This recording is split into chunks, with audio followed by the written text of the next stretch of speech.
kamakailan na binibining kulabay 2026 sa bayan ng Tabina sa Zamboanga del Sur sa Mindanao. 8 naggagandahang mga dilag ang nagpasiklaban.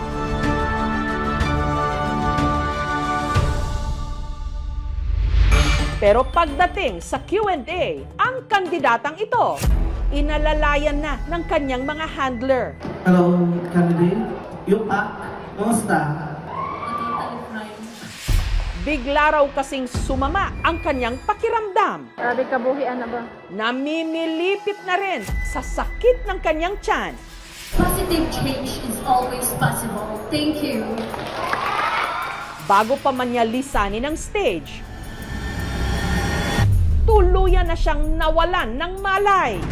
At hindi siya nag-iisa dahil ng gabi ring yon, 3 iba pang mga kandidata ang nahilo at nahimatay rin sa kalagitnaan ng parehong beauty pageant. Ang itinuturong dahilan kung bakit sila'y nagbagsakan, isang nakalalasong orasyon o kung tawagin nila, palatay. Ako gandam na para iwas anak. Ano ang palatay? At sino ang may motibong lasunin ang mga kandidata? Ang kandidatang pinilit na tapusin ang kanyang sagot kahit namimilipit na sa sakit ng tiyan. Representing Barangay Poblacion! Si candidate number 1, si Rian, na mabuti-buti na ang kondisyon ngayon. Biglan lang sumakit yung ulo ko. Nakaramdam na ako ng grabe napakasakit sa tiyan at nahihilo na talaga. Sa kabila ng aberya, si Rian pasok sa top 5. Excited na po kami kasi Q&A. Ang point 'di ba sa pageant is yung Q&A para makuha mo talaga yung crown. Pero dahil hindi pa rin daw bumubuti ang kanyang pakiramdam, Sinabihan ako ng handler ko na pumunta daw kami sa RHO. Sabi ko na, wag, kasi kaya-kaya ko pa. In the wake of conflicts and controversies our country faces today, how is winning the Binibining Kulabay crown still relevant? By using the platform wisely, she can help address issues, uplift others, and remind to everyone that even in conflict issues, in conflict times,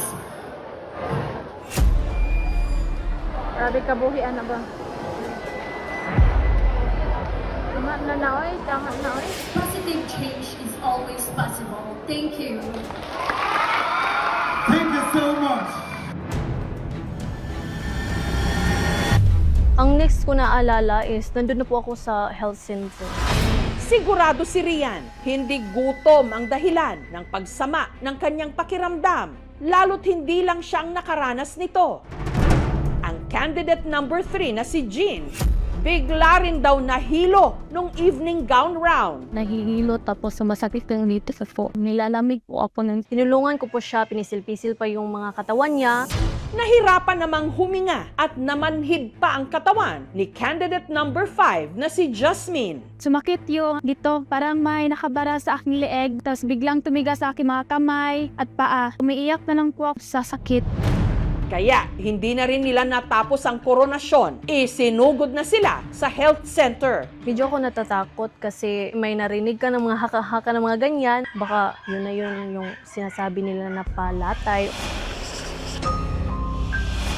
Ang palatay o hilo, tawag ng mga tiga-Tabina sa panlalason, hindi gamit ang pagkain, kundi sa pamamagitan daw ng orasyon. Ang dasal, gawa di umano ng isang itim na tao o yung tinatawag naman nilang manghiloay. Tinuod lagi daw nang yun ana nga manghiluay. Naranasan mo guna sa ako ang banang. Titigan ka lang daw. Tapos may effect na po. Ito ay ginagamit sa Visayas at sa Mindanao. Kwento-kwento dun sa amin na karamihan mga bata kasi yun ang gustong-gusto nila. Mas lumalakas yung kapangyarihan nila. Hinala ni Rian ang palatay na napunta kay Jean na ipasa sa kanya nung sinubukan niyang pisil-pisilin ang katawan nito. Pagkatapos kong hinawakan, bigla na lang ako nahilo. Parang connect-connect na lang po sa amin. Pero sina Rian, Jean at Jasmine, wala raw maisip na manghiloay na maaring lumason sa kanila. Ang daming tao at hindi natin alam kung taga saan sila.